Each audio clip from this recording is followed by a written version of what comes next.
Let me share 3 quick stories and some perspective-shifting life lessons with you.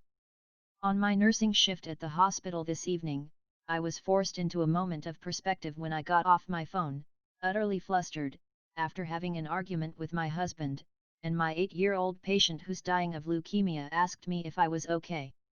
Today is the 10-year anniversary of the day I had planned on ending my own life. It's also the 10-year anniversary of the day I found out I was pregnant with my now 9-year-old son. He's the reason I changed my mind. And he is so worth it. But most importantly, I now realize I am worth it too. This afternoon I learned that the lady who I thought was a ridiculously young mom of the 2 twin girls I have in my 5th grade math class is actually their 25-year-old half-sister. It turns out, her parents got divorced and her mom had the twins with another man. Then 4 years ago her mom and the father of the twins died in a car accident.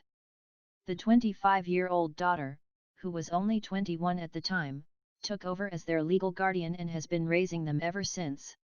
These stories have been transcribed with permission from coaching sessions we've recently conducted with 3 new course students.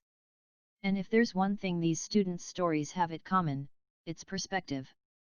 What we see greatly depends on how we look at it. The truth is, our perspective on life comes from the psychological cage we've been held captive in. A cage created by a difficult past, a sheltered life, social influence, pop culture and mass media stereotyping, etc. And our perspective only changes when we consciously and gradually work to free our minds.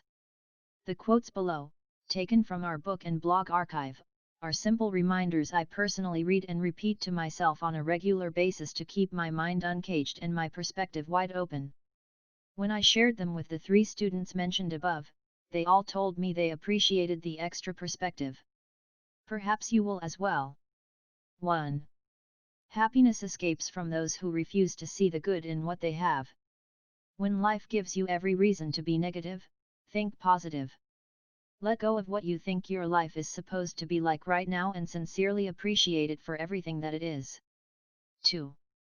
The richest person isn't the one who has the most, but the one who needs the least. Wealth is a mindset. Want less and appreciate more today. Be thankful for your life. For your health, your family, your friends, and your home. Many people don't have these things. Mark and I discuss this in more detail in the Simplicity chapter of 1000 Little Things Happy, Successful People Do Differently. 3.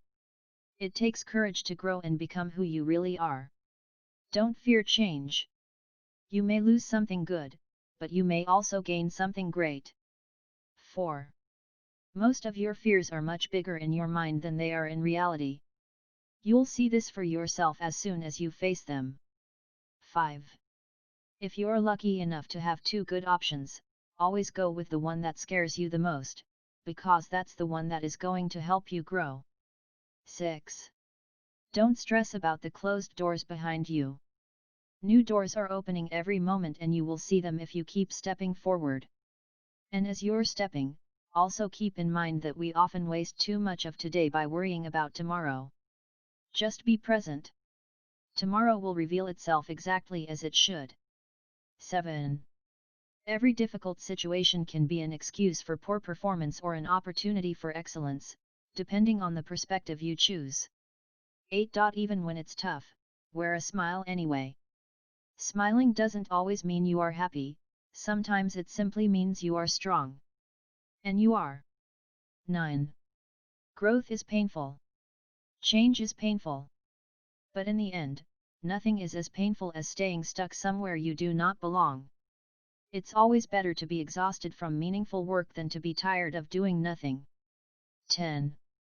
Appreciate the gift of being able to work hard for what you want most.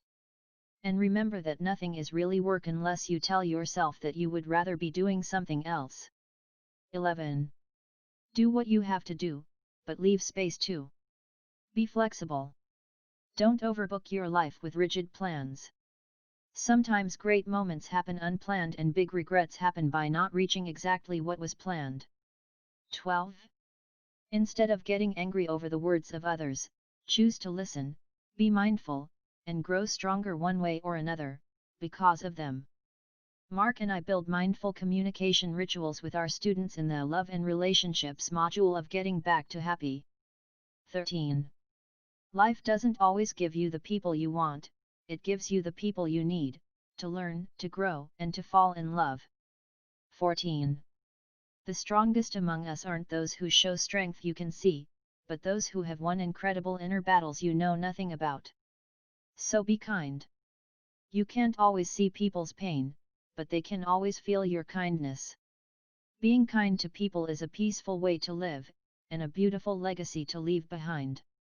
15.3 Things ultimately define you: your patience when you have nothing, your attitude when you have everything, and who you help whenever you are able. 16. Be humble. Be teachable. The world is bigger than your view of the world. There's always room for a new idea, a new step, a new perspective, a new beginning.